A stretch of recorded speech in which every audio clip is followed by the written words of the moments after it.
안녕하세요. 저는 결혼 3년 차이자 이혼한 돌싱이자 작지만 알토란 같은 사업체를 운영하고 있는 30대 중반 여자입니다. 이혼한 지는 이제 1년 넘었고 다행인 건지 불행인 건지 전 남편과 사이에 아이는 없어요.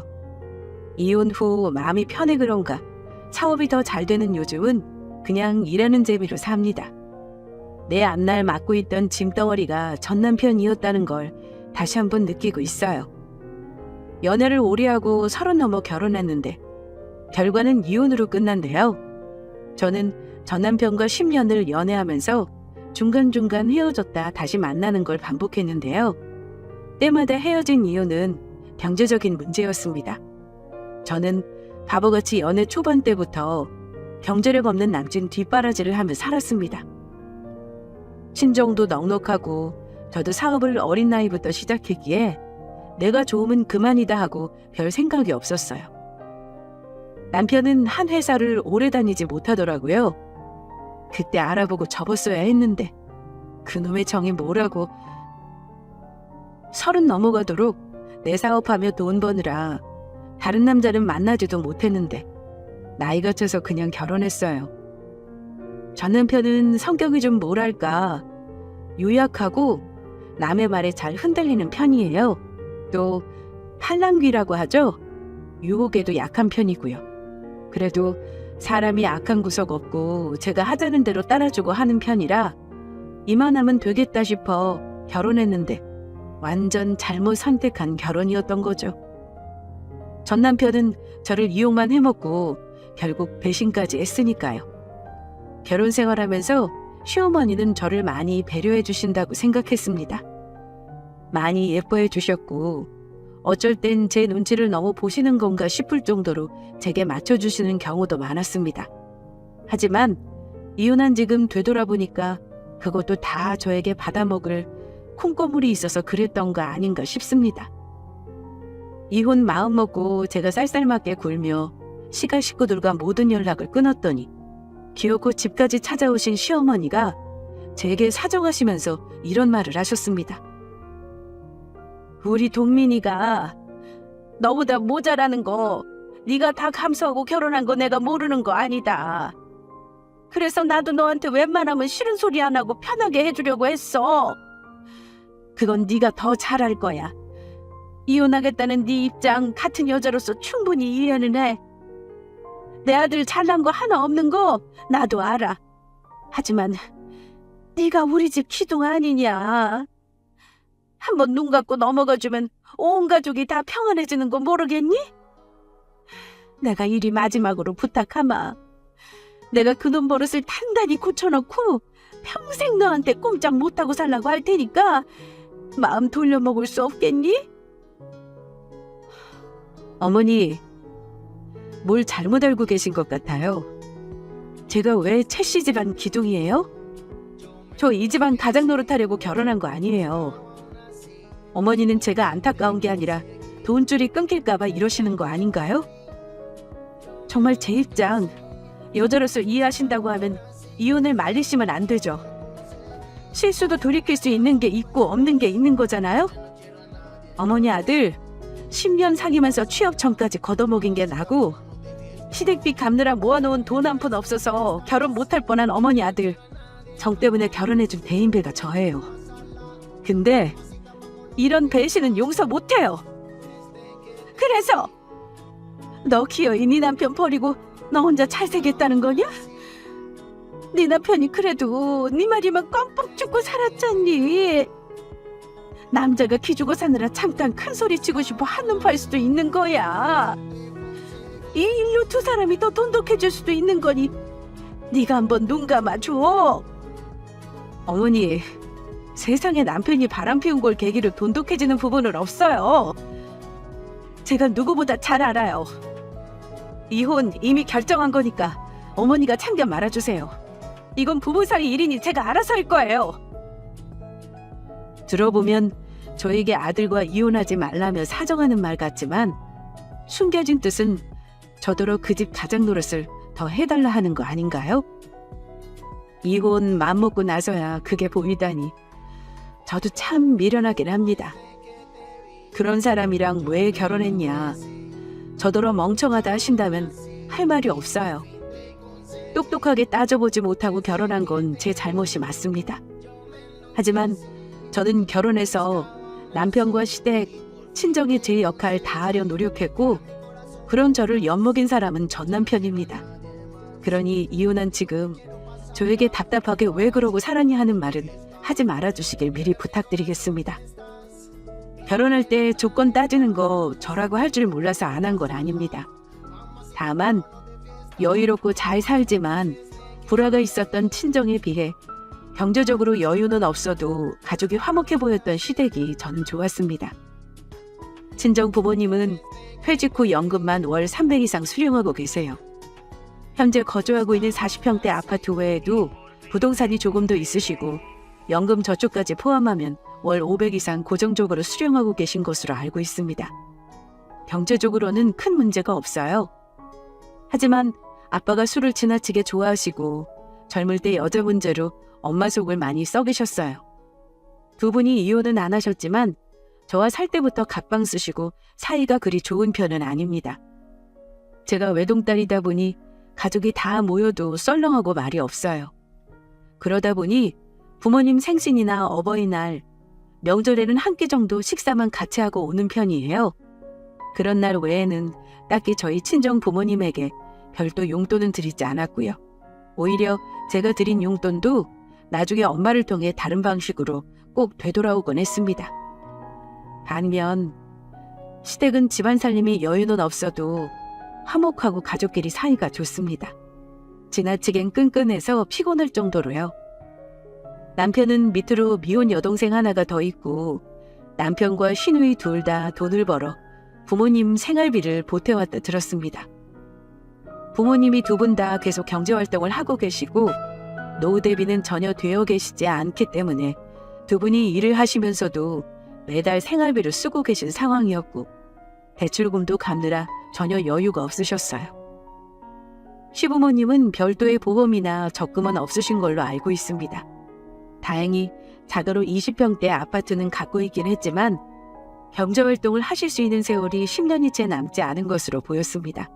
대신에 가정 분위기는 화목하여 꼭 명절이나 어버이날이 아니어도 왕래를 자주 하는 편이더라고요. 시부모님도 좋으신 분들이었어요. 시어머니는 특히 며느리인 저를 예뻐해 주셨고요. 아무래도 형편이 넉넉지 않다 보니 돈 쓸 일이 있으면 거의 저희 부부가 쓰는 편이었습니다. 솔직히 말하면 전 남편이 저에게 장가를 잘 왔다고 할 수 있어요. 남편은 결혼 전 이직을 여러 번 한 끝에 겨우 작은 중소기업에 정착해 그나마 오래 다니고 있었습니다. 연봉은 4천만 원 정도 수준이었고요. 저는 20대부터 사업을 해서 돈벌이는 좋은 편이에요. 남편 연봉 정도는 석 달이면 버는 정도입니다. 그러다 보니 경제권은 제가 쥐고 있었어요. 아, 결혼할 때 시댁에서 받은 거 세탁기 하나 받았네요. 그것도 결혼 후에 할부금 나간다고 어머니가 남편에게 징징거리시길래 제가 눈치껏 갚아드렸고요. 이만하면 제가 완전 호구 잡힌 결혼한 거 맞네요. 암튼 기우는 결혼한 대신 남편이 저한테 잘하긴 했습니다. 직업 특성상 바깥일이 많고 출퇴근이 불규칙한 저 대신 남편이 집안 살림을 더해준 거 맞습니다. 그래도 쉬는 날에는 저 역시 남편에게 한 끼 맛있는 요리를 해준다거나 밀린 집안일을 같이 했고요. 신혼 때는 거의 다투는 일도 없이 살았습니다. 그런데 결혼 초반 무렵 시아버지가 일하시다가 허리를 한번 크게 다치시고 일을 못하게 된 일이 있었어요. 두 분이 버는 거랑 매달 자식들한테서 몇십만 원 받는 걸로 빠듯하게 생활하시다가 병원비에 생활비에 목돈 들어갈 일이 생겼는데 어쩜 통장에 1,000만 원도 안 가지고 계신다는 걸 저는 그때 알았습니다. 어머니는 당연히 자식들에게 돈을 해달라는 부탁을 하셨고 경제권 없는 남편은 저에게 자기 부모님을 도와달라고 말했어요. 아버지 수술하신 거랑 병원비가 몇백이 나왔나 봐. 2주 더 입원하셔야 한다는데 엄마가 병원비 때문에 걱정이 많으신지 계속 한숨이시네. 여보, 나 돈 없는 거 알지? 내 동생이 보태봤자 몇십만 원일 테고 나도 모른 척 할 수는 없잖아. 당신이 좀 도와주면 안 될까? 그러게 보험은 왜 진작에 안 드셨던 거야?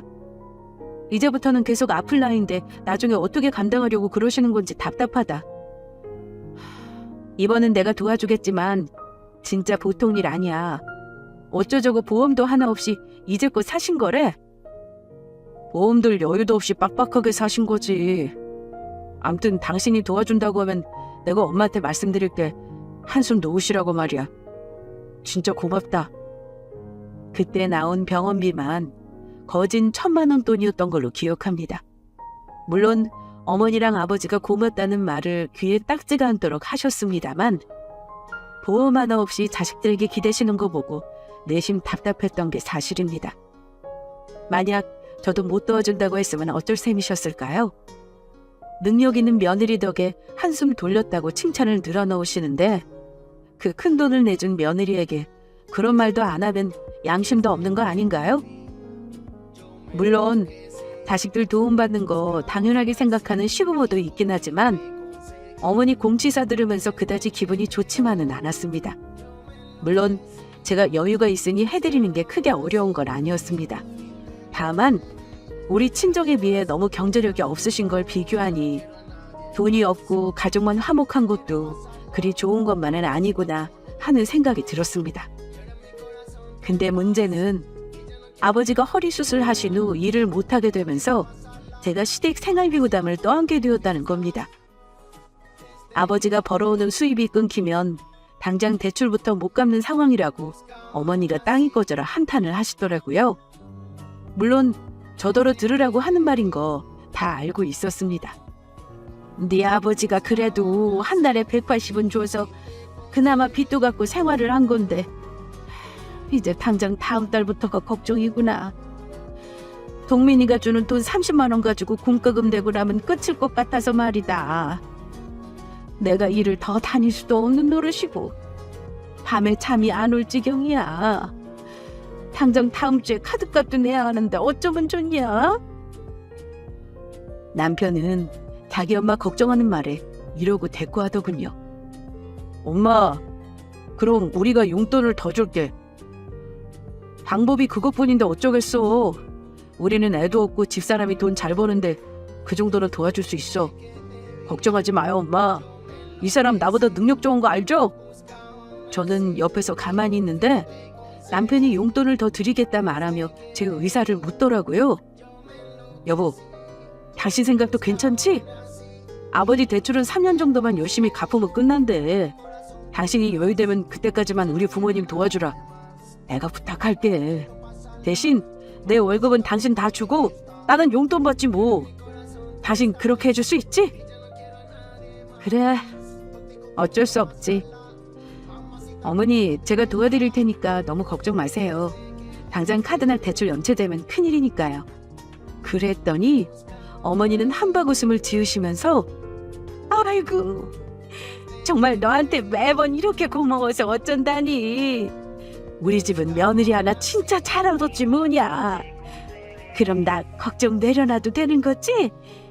대신 엄마가 너희 반찬이랑 살림 같은 거 봐줄 테니까 걱정 말고 너는 네 사업이나 열심히 해. 요즘은 남자보다 여자가 더 능력 있는 것도 자랑이라더라. 내가 주변에 며느리 능력 좋다고 자랑했더니 다 부러워하더라. 어머니는 생활비 걱정 더 쉬고 나서 저렇게 좋아하셨습니다. 저도 물론 시댁이 어려운 상황이라는 거 잘 알고 있었습니다. 어머니는 간절한 눈으로 저를 바라보고 있었고 당장 다음 달부터 생활이 안 된다는데 어쩌겠어요. 하지만 제가 사업하면서 돈을 잘 번다고 해도 세상에 쉽게 버는 돈은 없는 법이잖아요. 1,000만 원을 벌어도 저는 돈만 원 쓸데없이 쓰는 거 싫어하는 사람입니다. 어머니가 원하시는 돈은 아버지 월급 정도의 액수였고 결코 적은 액수의 돈이 아니었습니다. 저도 거리낌 없이 도와주면 얼마나 좋겠어요? 하지만 제가 돈으로 도움 주는 걸 매번 너무 당연하게 여기면 안 될 것 같았습니다. 남편이 자기 월급을 맡긴다고는 하나 내가 버는 돈을 너무 쉽게 여기는 것 같아 분명히 해둬야겠다 생각했고요. 그래서 어머니 안 계신 곳에서 남편에게 따로 당부했습니다. 지금 상황이 이러니 어쩌겠어? 당분간은 내가 어머니한테 생활비 지원해 줄 테지만 대신 당신도 어머니 아버지 이렇게 답 없이 놔두지 말고 씀씀이 파악해서 보험이라도 넣어드려. 지금이라도 나중을 대비해 놓으라는 거야. 나도 힘들게 버는 돈인데 당신 너무 당연하게 생각하지 않았으면 좋겠어.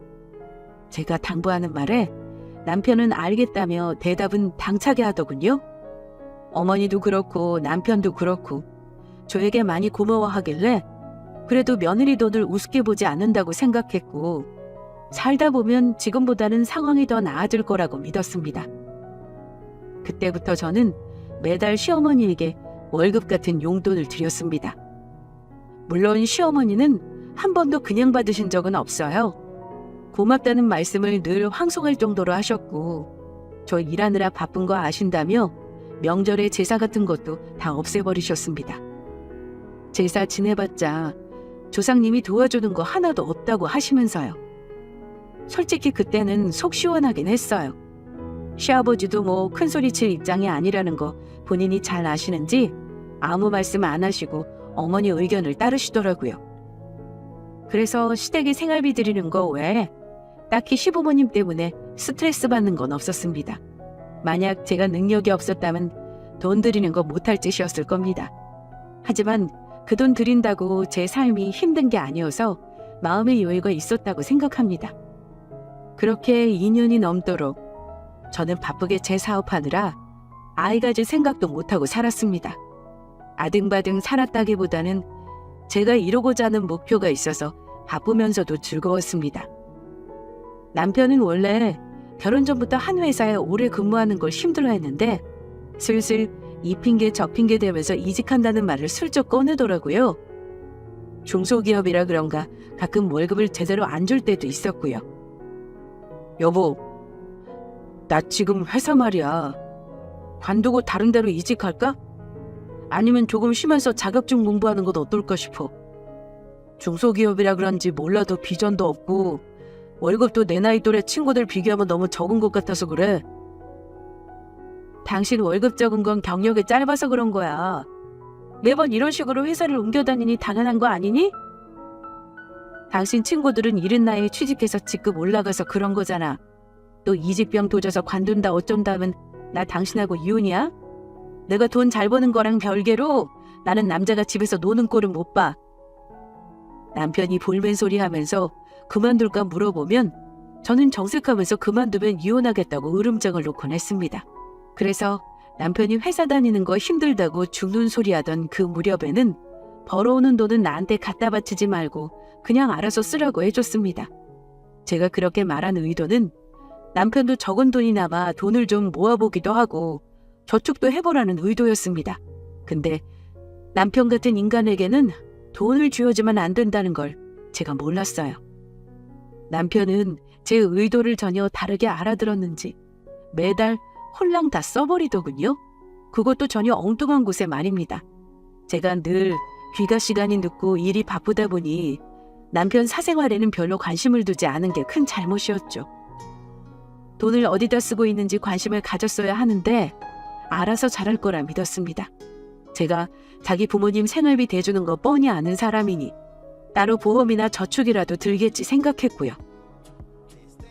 남편이 저 몰래 딴짓거리를 하는 건 전혀 예상도 안 했습니다. 그런데 세상에 영원한 비밀 없다는 말이 정말 맞는데요. 우연찮게 제가 남편 놈이 여자를 만나고 다닌다는 걸 알게 되었습니다. 정말 가지가지 한다는 말을 이럴 때 쓰는 말이더군요.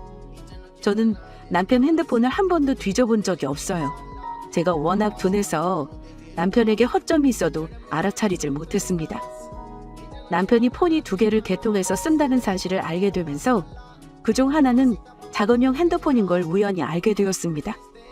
그것도 이 인간이 술 먹고 대리운전하면서 차에 흘린 걸 제가 주워서 알게 된 건데요.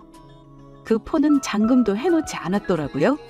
저는 처음 보는 거라 남편 핸드폰인 줄 모르고 주인을 알기 위해 열어본 것뿐이었습니다.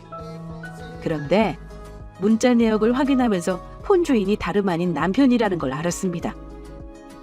설마 하는 마음으로 사진첩을 열었는데 거긴 더 가관이었습니다. 처음 보는 낯선 여자와 다정하게 찍은 사진과 수많은 맛집방을 한 사진들로 가득했고요. 사진 속의 여자는 소중한 사람이라는 이름으로 저장이 되어 있더군요. 소중한 사람이라. 남편에게는 소중한 사람이 제가 아니라 그 여자였던 겁니다. 그 5글자가 저는 충격이었습니다. 사실 소중한 사람이라는 건 모든 걸 말해주는 단어였죠. 남편이 다른 여자를 만난다는 거와 저를 그동안 속이고 있었다는 거 말입니다. 도대체 언제부터였을까? 쭉 거슬러 올라가 보니 기가 막히게도 신혼 때부터였습니다. 그것도 다니는 직장에서 자주 만나던 거래처 직원과 눈이 맞았는지 연애 과정이 하나도 빠짐없이 소성하게 남아 있었습니다. 아주 금지된 사랑이 따로 없더군요. 그렇게 외도 사실을 알게 된 첫날, 남편이 던져놓고 간 핸드폰을 뒤지며 증거들을 더 찾아내려는데 손이 덜덜 떨려서 계속 헛손질을 하고 심장이 쿵쾅거리는 소리가 귀에서 들리더라고요.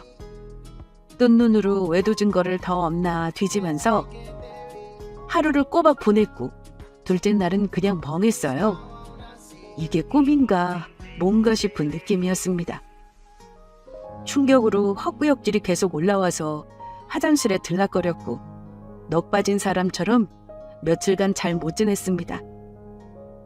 그동안 저는 남편이 저를 배려해줘서 집안일도 도와주고 제가 바쁜 거 다 이해해주는 줄만 알았는데 제 눈을 피해 딴짓을 하기 위해서였다는 건 꿈에도 몰랐죠. 제가 바보였던 겁니다. 며칠 남편과 말도 안 하고 폐인처럼 지내다가 정신 차리고 이혼을 결심하게 되었습니다. 저는 다른 건 다 참을 수 있었어요. 남편이 돈이 없어도 참을 수 있고 능력이 없어도 참을 수 있습니다. 하지만 저를 속이며 다른 여자를 만나는 건 인간으로서 용납이 안 되는 일이었습니다. 모른 척하고 지내는데 마음이 지옥이더라고요. 하루는 도저히 안 되겠다 싶어서 퇴근한 남편에게 돌려서 물어봤어요. 당신 혹시 나한테 죄 지는 거 없니? 요새 아무래도 약속도 많은 것 같고 수상한데 딴짓하고 다니는 거 아니지? 그랬더니 정색하면서 화내더라고요. 안 그래도 요즘 일 많아서 피곤한데 내가 당신한테 그런 소리 들어야 해? 내가 늦은 적은 있어도 외박한 적 한 번이라도 있어? 나는 당신한테 하늘 우러러 한 점 부끄러움이 없는 사람이야. 너무 당당하게 말하니까 기가 막혀서 웃음이 나더라고요. 남편이 그리 말하며 우기니 일단 참고 넘어가긴 했지만 저는 그날 이후 혼자 이혼 준비를 시작했습니다. 변호사 상담을 받았고 상간녀 소송과 이혼 소송을 하기로 결심했습니다. 사실 그 당시에는 친정 부모님께 자세한 속마음을 털어놓을 용기가 나지 않더라고요. 그래서 아무에게도 말하지 않고 혼자 모든 일을 처리했습니다. 확실한 증거가 있어야 소송을 한다는데 증거는 차고 넘쳤고 상간녀 신상도 파악했으니 남은 건 남편에게 내가 모든 사실을 알고 있다는 걸 알리는 것뿐이었습니다. 남편은 꼴에 눈치는 빨라서 제가 뭔가 달라졌다는 걸 알고는 제 비위를 맞추느라 바빴습니다. 하지만 저는 필요한 말 이외에는 대꾸도 하지 않았어요. 당신 요즘 왜 그래? 무슨 일 있어? 고민 있으면 나한테 말해봐. 혹시 알아? 내가 해결책을 줄지 말이야. 혼자 고민하지 말고 말해. 부부라는 게 뭐야? 가만 보면 당신은 나한테 자기 속마음은 얘기 안 하는 것 같아. 그래? 내가 그래 보여? 하긴 열길 물속은 알아도 한길 사람 속 모른다더니 나만 그런 게 아니고 당신도 마찬가지네? 뭐? 그게 무슨 뜻이야? 나는 당신한테 모든 걸 다 오픈하고 사는데 서운하게 왜 그래? 다정한 척하며 물었지만 남편의 다정함이 진실이 아니라는 거 알고 있는 지금은 그 모습이 역겹기만 했습니다. 대충 대꾸하고 냉랭하게 지내는 와중에 매달 돌아오는 시어머니 월급날이 되더군요. 2년이 넘게 꼬박꼬박 아무 생각 없이 입금하던 돈인데 모든 걸 알게 된 이유라 그런가 돈이 아깝더라고요. 이제 헤어짐은 남인데 내가 이 인간 부모에게 돈을 줄 필요가 있나? 이런 생각이 든 순간 그동안 붙였던 돈이 너무 아깝게 느껴지는 겁니다. 그래서 용돈을 안 붙였습니다. 돈 붙이는 날을 한 번도 미룬 적이 없었으니 어머니는 아마 이상하게 생각하셨을 겁니다. 아마 하루 정도를 더 기다리셨던 것 같아요. 둘째 날은 시어머니에게 전화가 오더라고요. 하지만 돈 붙이라고 하는 뻔한 말 듣기 싫어서 받지 않았습니다. 며칠이 지난 저녁 제가 퇴근해서 집에 왔는데 연락도 없이 어머니가 와 계시더라고요. 걱정 가득한 얼굴로 저를 보시면서 하시는 말이 "얘, 너 왜 이리 얼굴이 상했어? 한 달이 넘게 연락 한 번 없고 전화도 안 받길래 혹시 무슨 일 있나 싶어서 급하게 와봤다. 네 신랑은 아무 일 없다는데 내가 보기엔 너 얼굴이 분명 무슨 일이 있지 싶구나." "왜요, 어머니? 제가 걱정돼서 오신 거예요? 아님 생활비 안 들어와서 오신 거예요? 솔직히 말씀하세요. 매달 꼬박꼬박 입금 받았던 돈 안 들어와서 무슨 일 있나 하신 거잖아요." "어머, 얘, 너 정말 무슨 일이 있긴 있는 거구나. 생전 시어미한테 말대꾸 한 번 한 적 없는 내가 왜 그러는 거야? 그래, 한 번도 이런 적 없었는데 돈도 안 붙여주고 이틀이 지나도록 연락이 없어서 답답한 것도 있었어. 대체 무슨 일이니?" 이제는 어머니한테 용돈 붙여드릴 일은 없을 것 같은데요. 그동안 제 돈 붙여드린 거 한 번도 아깝다고 느낀 적 없었는데 이제 와서 후회 막심이네요. 이혼할 건데 제 돈 붙여드릴 이유는 없는 거니까요. 이혼이라는 말에 어머니는 크게 놀라신 듯 했습니다. "이혼이라니? 너 갑자기 왜 그러는 거야? 이유가 있을 거 아니니?" "당연히 이유가 있죠. 이유가 뭐겠어요? 어머니 아들 때문이에요. 어머니 아들 무능력한 건 어머니도 잘 아시죠? 밤이나 낮이나 시원찮은 주제에 꼴에 여자 꼬시는 능력은 있나 보더라고요. 물주해줄 저랑은 보험처럼 결혼해놓고 사랑하는 여자는 따로 있던데요. 나머지는 제 입으로 말하기도 싫으니까요. 어머니 아들한테 직접 물어보세요. 이런데도 제가 어머니 생활비를 챙겨야 하나요?" 어머니는 아들이 바람 피운다는 말을 듣고는 말문이 막히신 듯 했습니다. 솔직히 그렇잖아요. 자기 아들이 어디 가서 저 같은 사람을 만나겠습니까? 입이 10개라도 할 말이 없는 건 당연하죠. 어머니는 무슨 말을 하시려는지 입만 달싹거리시다가 겨우 입을 떼시더라고요. "우리 아들이 다른 여자 있다는 거 확실한 거니?" "그럴 리가. 그게 정말이야?" 제가 어머니한테 뭐하러 거짓말하겠어요? 이따가 그 인간 퇴근하면 직접 확인해 보시면 되겠네요. "어머, 얘, 그래서 너 우리 아들이랑 이혼하라는 건 아니지? 내가 그놈 버릇 단단히 고쳐놓으마. 남자들은 살면서 한 번씩 유혹에 넘어갈 때가 있어. 위기를 슬기롭게 넘겨야 하지 않겠니? 이혼은 안 될 말이다." "어머니, 저 친정아빠가 평생 우리 엄마 여자 때문에 속 썩인 거 옆에서 보고 자란 사람이에요." "한 번이라고요?" "아니요. 절대 한 번으로 안 끝나요. 저는 다른 건 몰라도 다른 여자에게 눈 돌린 건 못 참아요. 저 그 인간이랑 이혼할 거고요. 같이 바람 피운 년도 가만 안 둘 거예요. 저는 적어도 제가 이혼한다는 걸 이해해 주실 줄 알았습니다. 그런데 팔은 안으로 굽는다더니 아들이 바람났다는 말에 어머니는 진심으로 제 편을 들어주지 않으시더군요. 그래도 한번 맺은 인연은 그리 끝나는 게 아니야. 이유는 다시 생각해봐라. 우리 아들이 실수한 건 맞지만 한 번은 용서해주는 게 맞지 않겠니?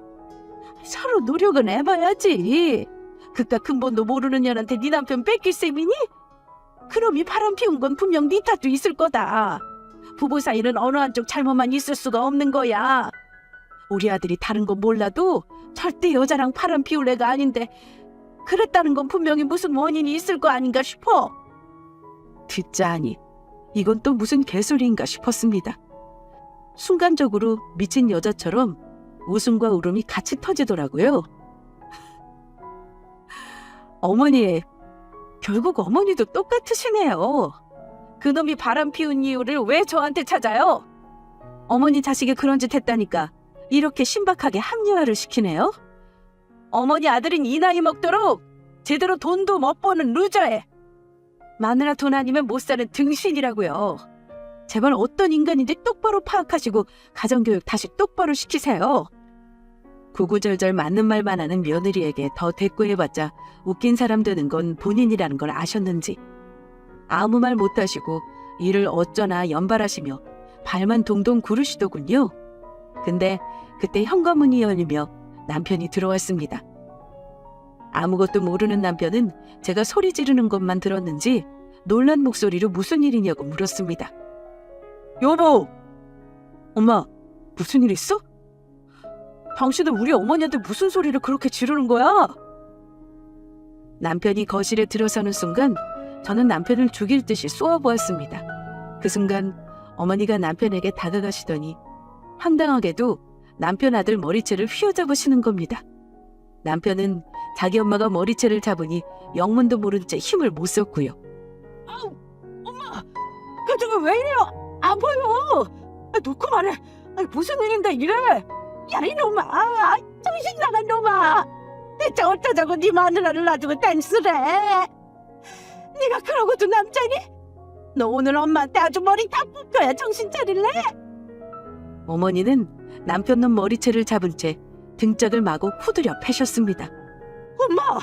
딴짓이라니 무슨 말이에요? 내가 뭔 짓을 했다 그래? 이놈아! 네 마누라가 너 엉뚱한 년 만나고 다니는 거 다 알더라. 바람 피우려면 들키지나 말든가. 너 어릴 때부터 뭐 하나 제대로 하는 게 없이 허술하더니 결국 바람 피우는 것도 허술해서 다 들키고 다니냐 이놈아. 대체 이 일을 어쩔 거야? 어? 네 마누라 너랑 이혼한다는데 어쩔 거냐고 이놈아. 내가 와이프 비위 맞추고 죽은 듯이 살라고 했냐 안 했냐? 어? 왜 엄마 말을 안 듣고 이 사단을 내? 남편은 어머니 말에 깜짝 놀라더라고요. 엄마, 그게 무슨 말이야? 내가 바람을 피우다니? 누가 그래? 이놈아, 세상에 비밀이 있는 것 같아? 다른 건 속여도 여자를 못 속이는 거야. 이제 어쩔래? 너 마누라가 이혼하자면 길거리에서 먹고 자고 할 거니? 엄마가 뭘 한다고 이러세요? 그런 거 아니니까 제발 이거 놓으세요. 아니긴 뭘 아니야. 네 집사람이 벌써 이혼 준비 다 해놓고 너랑 바람난 그년 이름이랑 직장도 다 알고 있다 이놈아. 거짓말 그만하고 얼른 싹싹 빌어. 너 때문에 엄마 죽는 걸 보고 싶니? 저는 두 모자의 생쇼를 지켜보고 있었습니다. 저는 어머니가 당신의 귀하디 귀한 아들 머리채 잡는 속내를 뻔히 알고 있었어요. 저보다 화를 내면서 며느리 편을 드는 척하면 제가 마음을 돌릴 줄 아실 거라고 생각하셨나 봅니다. 하지만 그런 얕은 수는 제가 이미 다 꿰뚫어 보고 있었습니다. 남편 놈은 머리채를 잡은 어머니 손을 뿌리치더니 갑자기 제 앞에 무릎을 꿇더라고요. 여보, 당신 정말 다 알아버린 거야? 어디까지 안 건데? 아니 대체 언제 안 건데? 왜 나한테 따지지도 않고 있었어? 요즘 당신 이상했던 게 이것 때문이었어? 떨리는 목소리로 묻길래 더 감출 필요가 있나 싶었습니다. 당신이 생각하는 것보다 훨씬 많이 모든 걸 다 알고 있어. 그러니 더는 속일 생각 마. 나는 너랑 이혼할 거니까 내 집에서 나갈 준비나 하고. 남편은 이혼이라는 말을 듣더니 화들짝 놀라더니만 무릎을 꿇은 채 제 앞까지 기어와서는 두 손을 모아 빌더군요. 여보, 내가 잘못했어. 근데 걔랑은 다 정리했어. 어차피 오래갈 사이 절대 아니었고 내가 잠깐 한눈판 것뿐이야. 내가 설마 당신하고 이혼하자고 그런 여자를 만나겠어? 한 번만 용서해주면 다시는 안 그럴게. 덕이야, 어? 당신 이러면 나도 힘들고 우리 식구도 다 힘들어지는 거 알잖아. 내가 당신한테 화풀이 전부 받을 테니까 제발 용서해줘. 꼴에 내 돈 없으면 당신 엄마 힘들까봐 걱정은 되나 봐? 잠깐 한눈 판 거라기에는 둘이 너무 오래 만났더라. 소중한 사람이라며? 당신한테 소중한 사람 내가 철저히 밟아줄 테니까 잘 지켜봐. 그리고 지난 2년 동안 내가 당신 엄마한테 매달 붙인 돈 그거 전부 토해놓을 준비하는 게 좋을 거야. 내가 끝까지 소송해서 받아낼 거니까 각오해. 여보, 왜 그리 사람이 극단적이야. 전부 내 잘못인 거 인정할게. 당신이 하라는 대로 다 할 테니 제발 이 엄마는 취소해줘. 나 당신 없이 못 살아. 아니? 당신은 내가 없으면 못 사는 게 아니라 내 돈이 없으면 못 사는 거야. 당신 어머니도 마찬가지고. 이제까지 내가 이용당한 줄도 모르고 바보같이 산 거지. 그래, 이 중에서 제일 바보 등신은 나야. 당장 내 집에서 나가. 시어머니는 그런 우리 부부를 보면서 가슴을 치시며 한탄하셨습니다.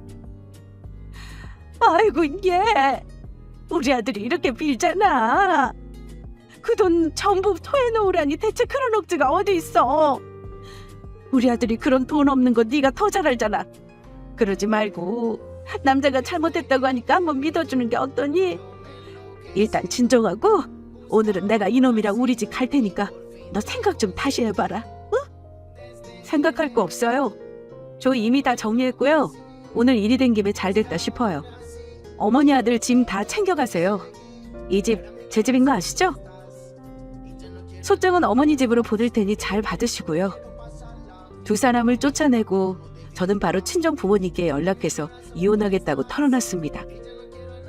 무슨 일이냐며 묻는 엄마 목소리 듣자마자 정말 목 놓아서 엉엉 울어버렸네요. 부모님은 자초지정을 들으시고는 다음날 바로 오셨어요. 만약 그 집안에서 이혼을 거부하면 직접 가서 이혼시키겠다고 얘기하시겠다면서요. 그러면서 시댁 전화 오면 아예 받지도 말라고 신신당부하셨습니다. 근데 이튿날부터 시어머니랑 남편이랑 번갈아가며 전화를 엄청 하더라고요. 순간적으로 무슨 말을 하려나 싶어 남편놈 전화를 받았습니다. 여보, 우리 어머니 완전 몸져 놓으셨어. 이번 일은 내가 뭐라 할 말이 없다. 나는 당신이 용서해주기를 기다리고 싶어. 근데 우리 엄마는 잘못이 없잖아. 우리 엄마 저러다 잘못되면 당신이 책임질 거야? 그러니까 이유는 다시 생각해주라. 미친놈. 아직 정신을 못 차렸구나. 나한테 줄 돈 걱정이나 해. 나는 더 할 말 없어. 여보, 저기 이런 말 이런 상황에서 하는 거 정말 염치 없는 거 아는데 일단 이번 달 우리 어머니 생활비 말이야. 지금 좀 붙여줄 수 없어? 지금 카드 연체 중이시래. 우리 아빠 약값도 그렇고 관리비도 그렇고 이번 달에는 엄마가 일도 안 하셔서 내 월급으로도 모자란데 어쩌지? 부탁 좀 하자. 염치 없는 줄 알면서 돈 달라는 말이 나와? 이제는 내가 알 바 아니니까 당신의 식구들이 알아서 해. 법원에서 보자. 저는 전화를 끊어버리고 수신 차단해버렸습니다. 그동안 자기 같은 자상한 남편 없다면서 내 앞에서는 온갖 가식 떨고 뒤로는 바람 피우고 다니더니 어떻게든 내 돈 쓰기 위해 붙어 있으려 하는 거 보고 완전히 정이 떨어졌네요. 그 인간도 그 인간이지만 부끄러운 줄 모르고 아들 편드는 시모도 싫었습니다. 그 후 계획대로 저는 이혼 소송과 상간녀 소송을 진행했네요. 세상에 원만하고 깔끔한 이혼은 없더군요. 막상 소송을 시작하자 남편놈은 저에게 한 푼도 줄 돈이 없다고 배째라는 식으로 나왔습니다. 왜 하필 나에게 이런 일이 생겼을까 원망스럽고 하루에도 몇 번 단위로 분노가 끌어올랐다가 오만 가지 감정이 들쑥날쑥인 상태에서 소송 관련 일들과 집 정리까지 해야 하다 보니 머리가 지끈거렸습니다. 하지만 제가 그냥 넘어갈 사람이 아니죠. 저는 이혼 소송 외에 제가 시댁에 생활비 붙인 거, 부당 이득금 반환 소송까지 같이 진행했습니다. 자의로 붙인 거라면 돌려받지 못할 수도 있다고 했지만 일부라도 돌려받을 결심이었습니다. 결국 이혼 소송은 제가 작게나마 위자료 받고 승소했습니다. 그리고 상간녀 소송도 그녀에게 위자료 받아냈고요. 나머지 부당 이득금 반환 소송은 아직 진행 중입니다. 조금이라도 돌려받을 수 있다면 그 인간 계좌 압류까지 해서 받아낼 생각입니다. 그 두 사람은 회사에 소문까지 나는 바람에 아마 일도 그만둔 걸로 압니다. 그 정도면 저도 후련하다 싶었습니다. 내 사업할 때는 똑 부러진다는 말 듣는 제가 왜 결혼은 똑똑하게 못했는지 가끔 후회할 때가 있긴 합니다. 이런 걸 헛똑똑이라고 하죠? 그래도 이혼할 때는 제가 할 수 있는 복수는 다 했다고 생각합니다. 남편 놈은 저보다 능력도 없었거니와 앞으로 어찌 살지 뻔하게 보입니다. 어찌 보면 남편의 외도를 안 게 제 인생을 새로 살게 해준 계기가 된 일이니 감사할 일이 아닌가 싶기도 하네요. 인생은 생각하기 나름이니까요. 이제 막 1년이 지났는데 이혼 전보다 훨씬 삶이 평화롭고 좋습니다. 매달 붙이던 생활비 굳어서 좋고 사업도 더 잘 되고 있어요. 저와 같은 일을 겪으신 분들 아마 은근히 많은 걸로 알아요.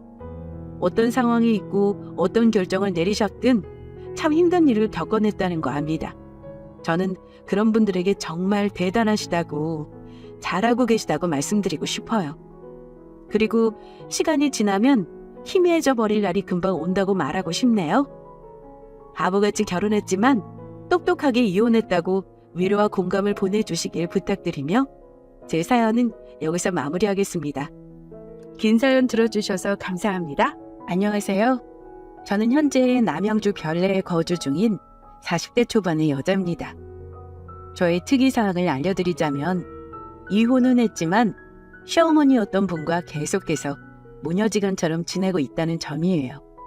그리고 한 가지 더 특이한 점은 제가 지금 살고 있는 이 아파트도 시어머니가 제게 주신 거죠. 당신 아들 같은 놈이랑 살지 말고 혼자 편하게 살던가 더 좋은 남자 만나서 행복하게 살라면서 말입니다. 정말 이상한 관계죠? 보통 우리가 생각하는 이혼이라 함은 남편과 안 보고 사는 것은 물론이고 시댁 식구들과도 인연을 끊는 게 마련인데 저는 결혼 생활을 유지하던 당시보다 시어머니와 더 가깝게 지내고 있으니 말입니다. 지금은 이해가 안 가시겠지만 아마 제 사연을 끝까지 다 들어보신다면 제가 왜 이렇게까지 시어머니와 잘 지낼 수밖에 없는지 알게 되실 거예요. 그럼 지금부터 들려드리는 제 이야기를 잘 들어주시길 바라겠습니다. 이야기 시작할게요. 결혼한 지 8년 만에 임신 테스트기 2줄. 임신을 확인한 그날이 제 인생에서 2번 다시 오지 않을 가장 행복한 순간이었을 겁니다. 지금도 그때 제가 느꼈던 행복을 느끼지 못하고 있으니 말이에요. 엄마가 된다는 그 행복감, 사랑하는 남편과 내 사이에서 우리의 아이가 태어날 것이라는 그 벅찬 감동에 한없이 울었어요. 아이가 생기고 나자 남편도 제게 이전과는 다르게 다정해지기 시작했죠. 나는 결혼한 놈들이 나한테 했던 말 하나도 안 믿었었거든? 남자는 아빠가 되어 철이 든다는 말. 그런데 나 이제 그 말 뜻이 뭔지 알 것 같아. 주연아, 내가 너한테 정말 잘할게. 나 일도 더 열심히 하고 남부럽지 않게 정정당당하게 돈 벌어서 우리 아기랑 주연이 너 행복하게 살 수 있게 내가 그렇게 열심히 일할 거야. 고마워 주연아. 어떡해. 나 지금 너무 행복해. 아이, 언제 기다리지? 시간이 빨리 갔으면 좋겠다. 빨리 우리 아들 보게. 하지만 문제가 있었어요. 우리 아들 보게. 우리 아들이랑 목욕탕도 가야지. 우리 아들 태어나면 친척들 난리 나겠다. 남편은 아들을 바랐습니다. 그것도 너무 대놓고 말이에요. 처음 임신 사실을 알렸을 때도 아이 성별을 알기도 전임에도 불구하고 그 사람은 제 뱃속에 있는 아이가 아들이라고 단정짓고 있었죠. 제가 말씀드렸죠. 임신한 사실을 확인했던 그 순간이 제 인생에서 가장 행복한 순간이었다고 말입니다.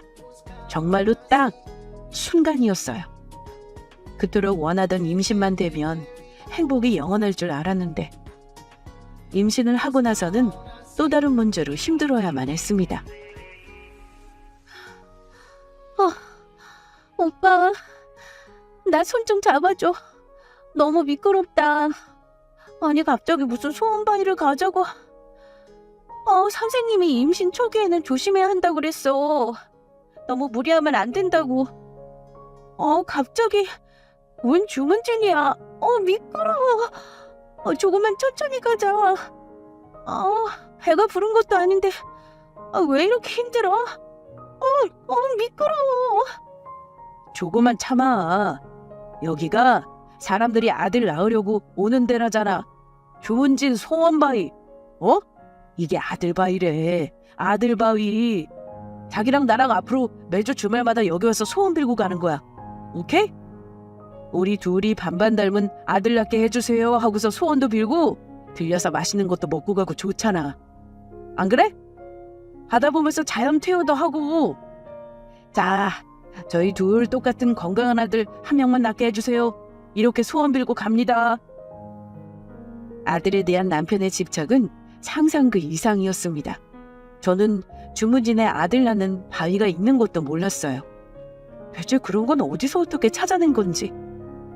남편은 저를 데리고 주말마다 주문진 소원바위로 향했습니다.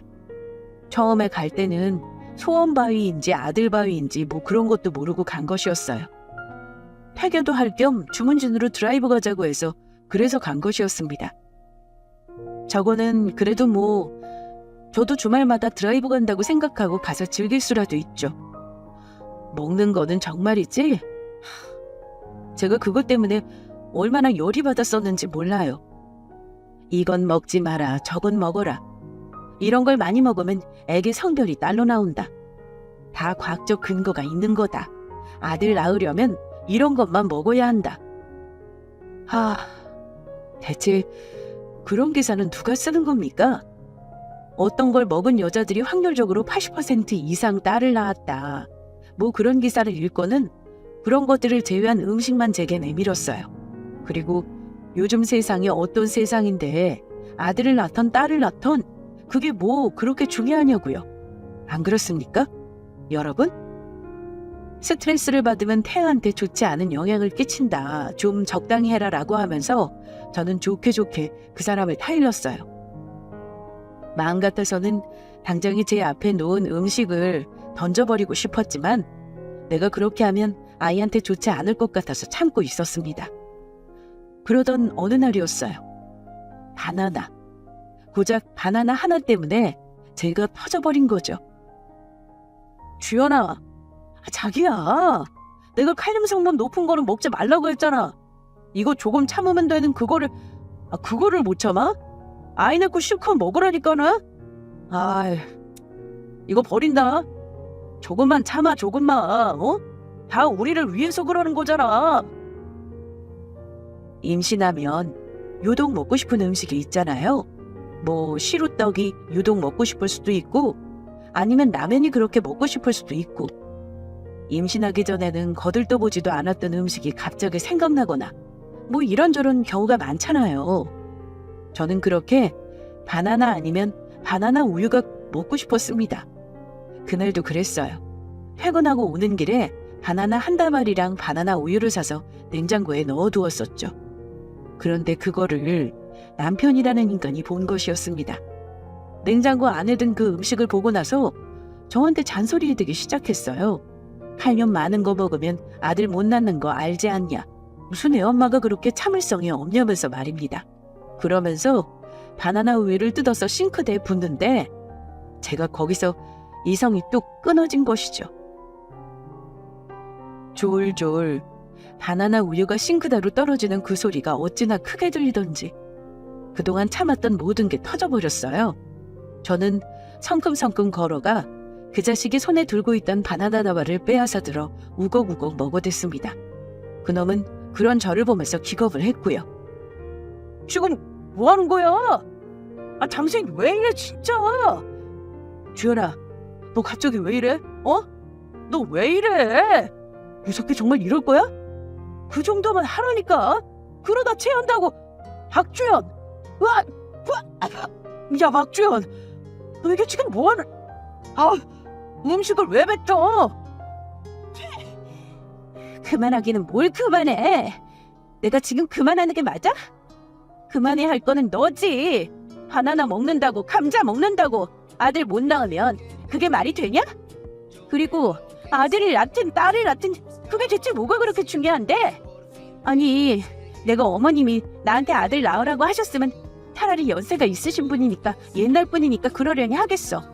그런데 왜 어머님도 가만히 계시는 걸 당신이 난리냐고. 뭐 아들 못 낳으면 누가 너 때려 죽인대? 진짜 해도 너무하잖아. 아니야? 내 말이 틀려? 말을 해보라고. 이깝게 뭐라고 이깝게.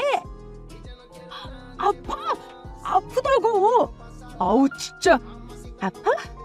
아파? 너는 더 아파도 돼. 더 아파도 된다고.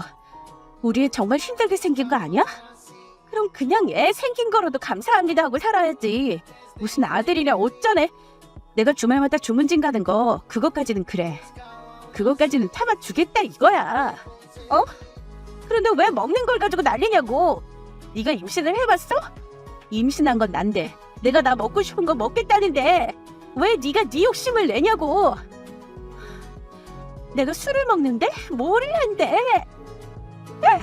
고작 바나나다 바나나. 어? 누가 너한테 사다 달라고 했냐고. 내가 먹고 싶어 해서 바나나 그거 사온 거를. 엄마.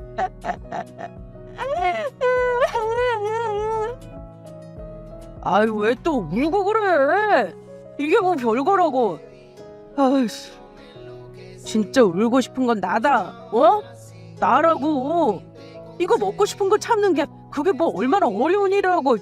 아유. 뭐? 얼마나 어려우니? 그래, 너 말 잘했다. 너야말로 네 그 말도 안 되는 소리 좀 그만하고 입 닥치고 있는 게 뭐 얼마나 어려운 일이라고. 남들은 임신했다고 그러면 남편이 와이프 필요한 거 뭐 있을까 봐 그 눈치를 보고 있다는데 당신은 뭐 했니? 하나부터 10까지 그놈의 아들. 네가 그 아들 욕심 때문에 오히려 내가 네 눈치 본 것 같아. 알아? 그놈의 아들. 무슨 아들 못 낳고 죽은 귀신이 붙은 것도 아니고 뭐만 하면 이건 아들 못 낳는 거다, 이건 먹지 마라 하다 부적을 쓸어 가자고 하지를 않나? 나 당신이랑 더 있다가는 진짜 무슨 일 날 것 같다. 어? 나 당분간 어머님 집에 가 있을 테니까 그런 줄 알아. 사람이 먹는 거로 서로 이게 다 아들을 낳기 위한 거다라는 헛소리를 해댔죠. 그 인간이랑 있다가는 정말 사고 칠 것 같아서 저는 짐을 싸들고 시어머니 댁으로 향했습니다. 너 미쳤어?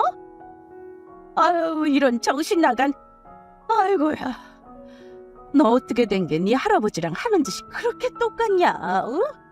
너희 할머니가 생전에 너희 할아버지한테 질릴 대로 질려서 나 임신했을 때 너희 아빠랑 똑 떨어뜨려 놨었어. 알아? 그거를 세상에. 아이고, 피는 못 속인다더만 아주 제 아빠랑 할아버지처럼 하고 있네. 너, 내가 주연이 데리고 있으려니까 너 여기 얼씬도 하지 마라.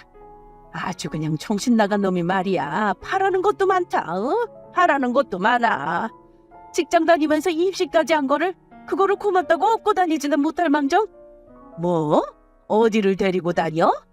준원진? 아이고, 에라 이 정신 나간 놈아. 너는 하여간에. 아유, 됐어. 아무튼 너 주연이한테 얼씬거릴 생각도 하지 마. 아니 엄마, 내 말을 좀 들어보라니까. 됐어. 네 말 들어봤자 뻔해. 끊어. 남편과 바나나 대첩을 벌인 당일 제가 퉁퉁 부은 눈으로 시댁에 들어서자 시어머니는 기겁하셨어요. 그리고는 제 이야기를 듣자마자 곧장 당신 아들한테 전화를 걸어서는 노발대발 난리를 치셨죠. 저는 저 때 처음 알았어요. 아들 찾는 그 병이 요전이라는 사실을 말입니다. 시할아버지, 시아버지도 그렇게 아들을 찾았대요. 시할머님은 당신이 그렇게 시달리셔서 시어머니가 아이를 가졌을 때 일부러 시아버지와 떨어뜨려 두셨었다고 했습니다. 참, 이것도 뭐 대물림인지.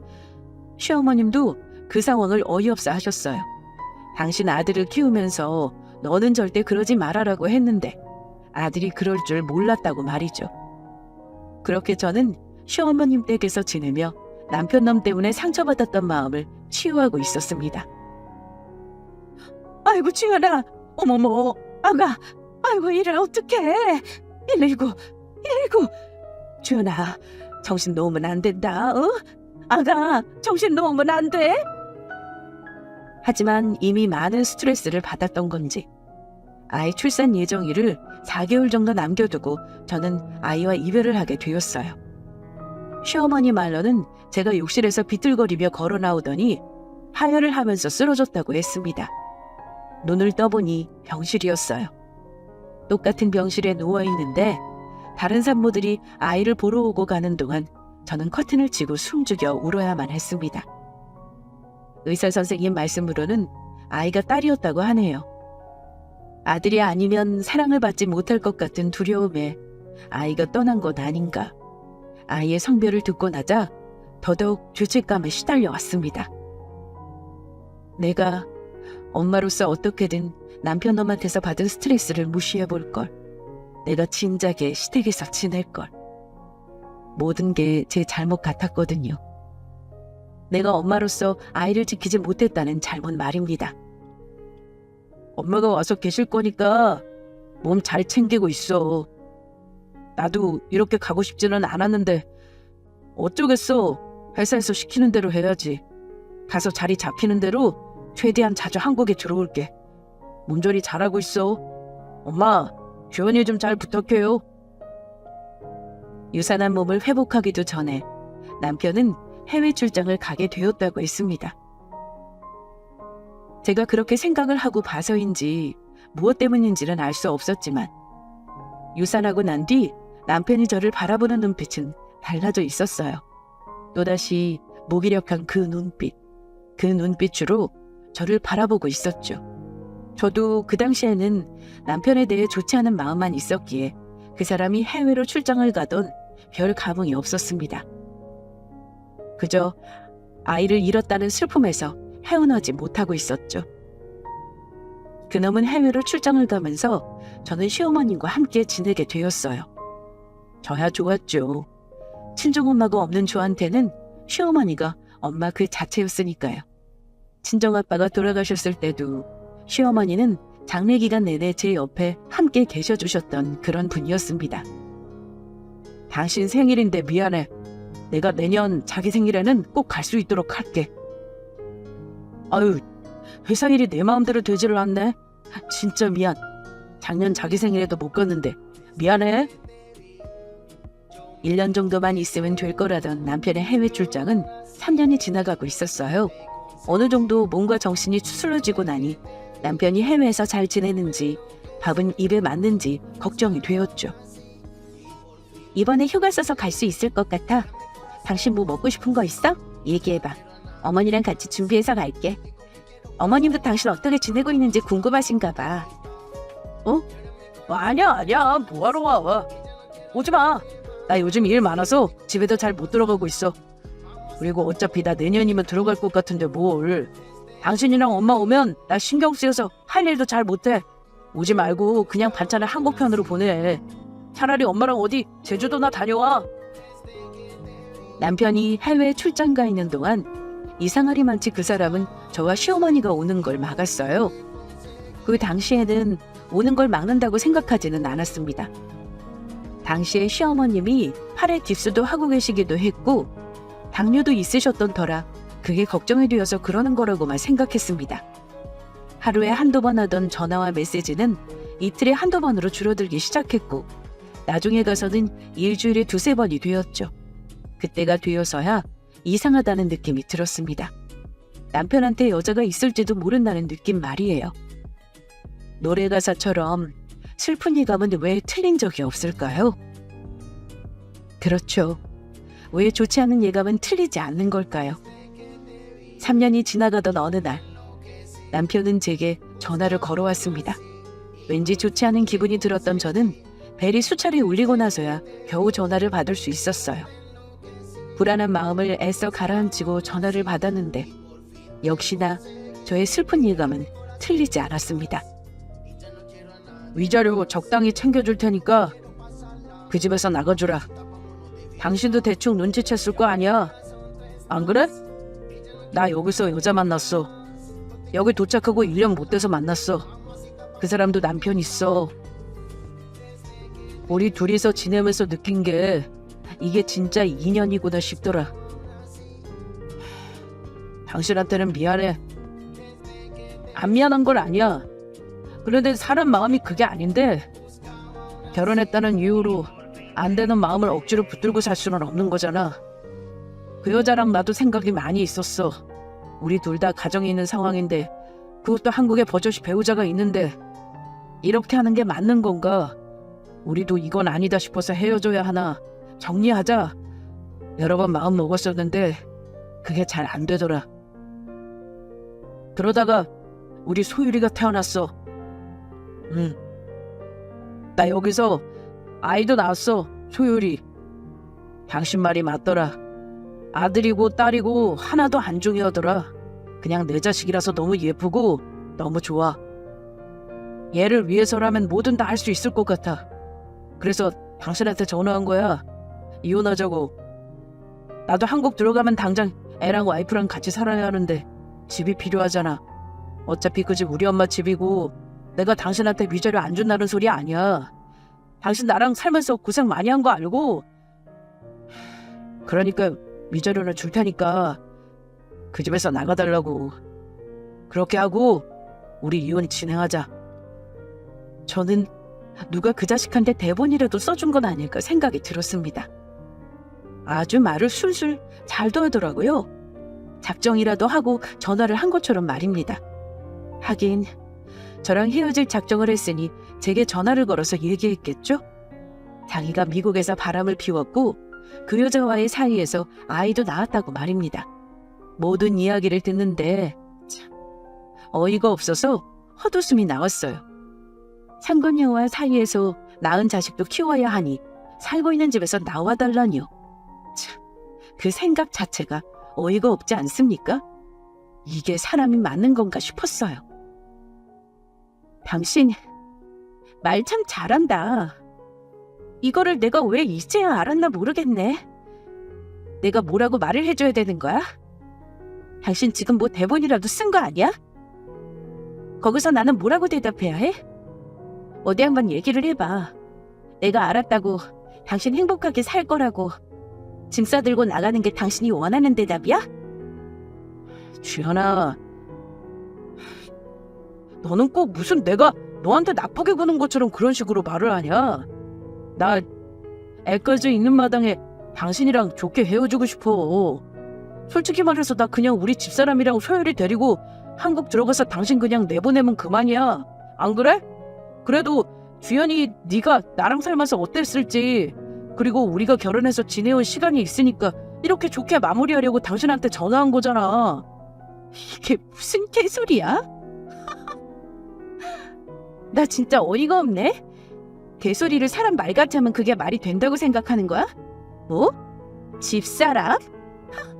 그래, 뭐 당신이 좋은 인간이라고는 생각한 적 없다만 당신이 이렇게까지 개참한 일 거라고는 내가 상상도 못했네. 네가 그렇게 들어오면 내가 집을 비워줘? 너는 내가 그렇게 만만해? 당신 사람 진짜 잘못 봤어. 내가 당신을 잘못 본 것처럼 당신도 나를 잘못 본 것 같다. 일단 끊자. 나도 생각을 좀 해야 할 것 같네. 저렇게 아무렇지 않게 전화를 끊고 나서 저는 그대로 자리에 주저앉아 미친 사람처럼 울었습니다. 처음엔 눈물이 나지 않을 것 같았는데 전화를 끊고 나니 눈물이 펑펑 쏟아져 나왔어요. 분명 아무렇지 않은데 눈물을 계속 나고 있었죠. 한참 눈물을 흘리다가 깨달았어요. 내가 지금 무섭구나 하는 생각 말입니다. 무서웠어요. 친정엄마도 안 계시고 친정오빠도 돌아가셨고 친구들이 있지만 다들 가정이 있고 이혼까지 하고 나면 내 옆에는 누가 있는 거지? 나는 그럼 정말로 세상에 혼자가 되는 건가? 그 짧은 순간에 참 많은 생각이 들었습니다. 그러다 무의식적으로 시어머니께 전화를 드렸죠. 제발 집으로 빨리 와달라고 말입니다. 마음 여린 우리 시어머니 엉엉 우는 제 소리를 듣고 불이 나게 집으로 달려오셨어요. 더 나올 눈물도 없을 것 같았는데 시어머니를 보자마자 또 눈물이 와르르 쏟아져 내렸죠. 한참을 시어머니 손을 잡고 엉엉 울다 남편이 제게 전화를 걸어서 한 말을 그대로 전했습니다. 어머니,